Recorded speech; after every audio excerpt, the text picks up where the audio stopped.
Kerstmistijd begon het weer te kriebelen.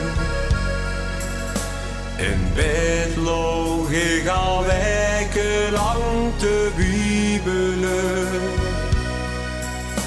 De dokter kost niet goed begrijpen waarom ik zo bewoog.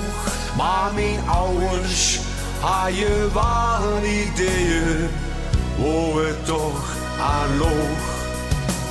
Als kind stond ik de ganse dag te kijken langs de straat. De buren vroegen aan mijn ouders waar ik toch met zat. Een Henke gans alleen dat stond te druimen op de stoel. Maar de meester van de school keek eens dood in grote loop. Dat is therapie en dat hoort er eenmaal bij. Ik heb het virus van de vastelovend, dat is het virus van de wintertijd. En dat vulse smurks met de ovend, en dat virus raakt ze in de kwiet. Een meisje bracht het later leggen in de boerie. Toen stond ik op een hutje samen met haar zie. Ik vertelde van jeugd en alles wat ik had gedaan. Ze kon het goed begrijpen en nog even met me gewoon.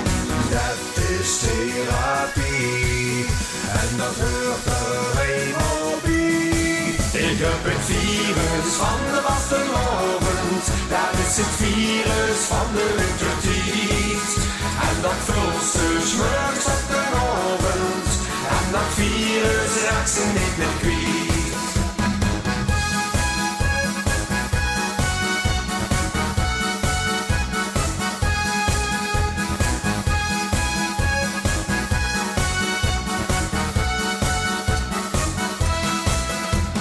Vastelovend vieren deed ik al van kleins af aan.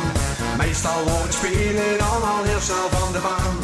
Ik droomde van een meisje dat mij bijstond als prinses. Ik hoop ik op voor prins en vastelovend deed de rest.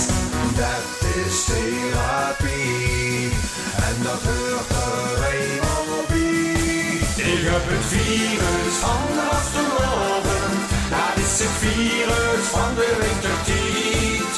En dat vulse smurkt op de ovend, en dat virus raakt ze in de kwiet.